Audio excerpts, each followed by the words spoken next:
Protests for a Gaza ceasefire and ending funding to Israel grew larger outside the Democratic National Convention on Wednesday. An uncommitted Iowa delegate, Newman Abuisa, was in amongst the pro-Palestinian protesters and says ending fighting in the Middle East should be a top priority for the Democrats. I'm glad our candidate Kamala Harris boycotted the meeting of Benjamin Netanyahu for Congress. I'm glad that she had a press conference and talked about the Palestinian suffering. That is great. Those are great steps. But in the next few weeks, we need a ceasefire in the Middle East. We need a ceasefire to stop the killing of the children. And that will get my vote. Facing growing pressure at home, Biden has made getting a ceasefire deal in Gaza a major priority. A senior U.S. official on Friday said a deal was within reach, but a final agreement has been agonizingly elusive. In a phone call Wednesday, Biden stressed to Israeli Prime Minister Benjamin Netanyahu the urgent need to conclude a Gaza ceasefire for hostages deal. Biden also reportedly said talks in the coming days in Cairo between negotiators were crucial in removing any remaining obstacles. This came after State Secretary Antony Blinken ended his trip to the Middle East on Tuesday without an agreement between Israel and Hamas militants. In talks to halt fighting in the 10-month-old war, Hamas wants a complete Israeli withdrawal from Gaza. However, Israel wants to retain control of the so-called Philadelphia Corridor, where it uncovered several weapon smuggling tunnels after capturing it in late May. A White House statement said Biden and Netanyahu discussed U.S. efforts to support Israel against all threats from Iran, including its proxy terrorist groups Hamas, Hezbollah, and the Houthis. Iran has vowed retaliation over the killing of Hamas leader Ismail Haniyeh in Tehran, which it blames on Israel.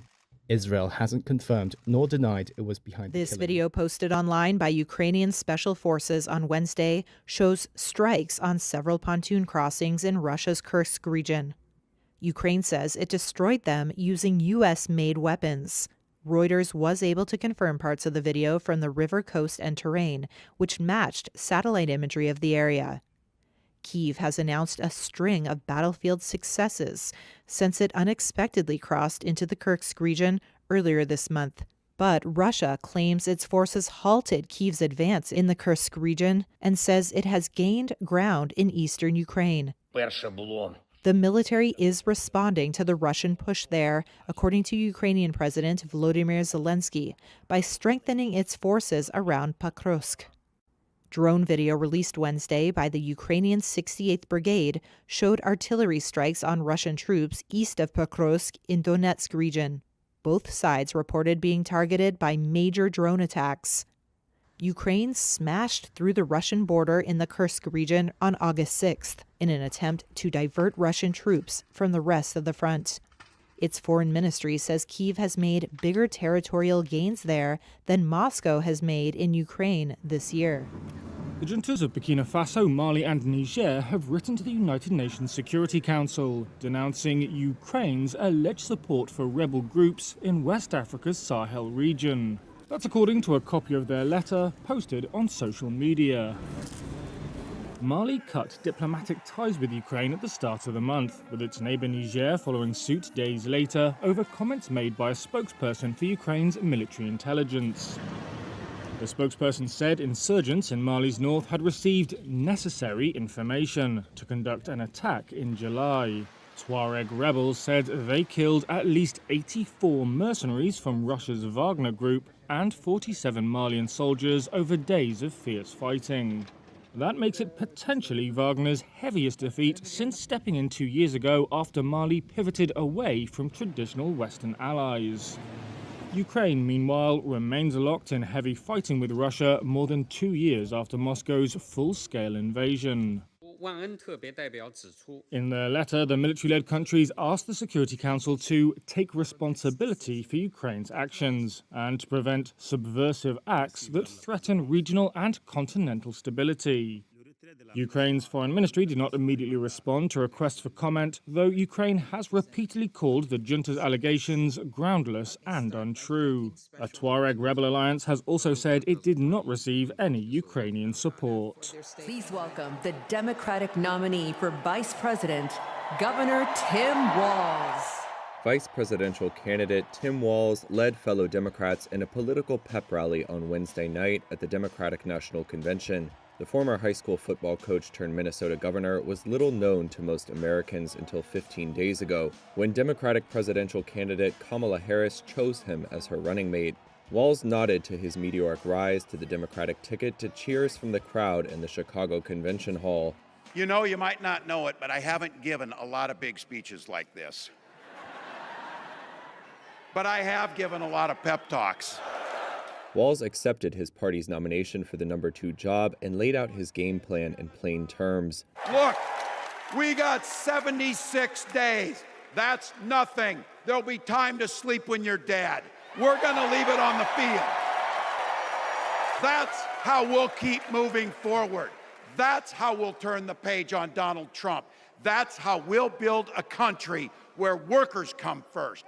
Healthcare and housing are human rights. And the government stays the hell out of your bedroom. Walz was accompanied on the third night of the DNC by a cast of prominent politicians and celebrities, including Stevie Wonder and a surprise appearance by Oprah Winfrey. We're all Americans, and together, let's all choose Kamala Harris! Wednesday's program also cast a spotlight on January 6, 2021. Delegates sat in silence while video showed Trump urging crowds that day to be strong and fight before his supporters stormed the U.S. Capitol in an attempt to overturn the 2020 election. Democrat Nancy Pelosi, who was House Speaker on that day, portrayed her party as defenders of democracy. Let us not forget who assaulted democracy on January 6th. He did. But let us not forget who saved democracy that day. We did. Wednesday's program included an appearance by parents of an Israeli hostage taken by Palestinian Hamas militants in their October 7th attack on Israel. They took the stage to a standing ovation and chants of "Bring them home."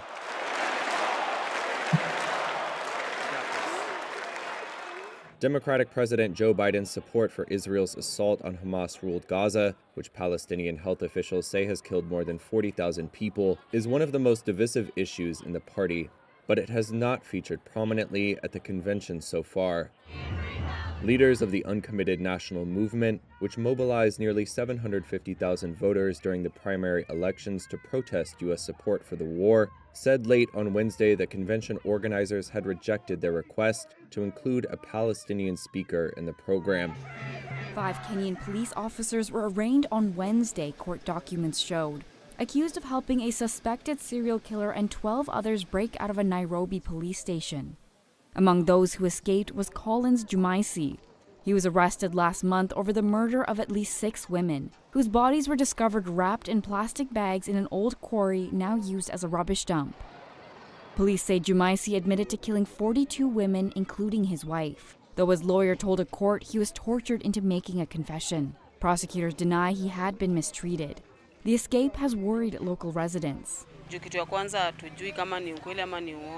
We aren't sure whether the claims are true or false. We don't know whether he used to collaborate with others.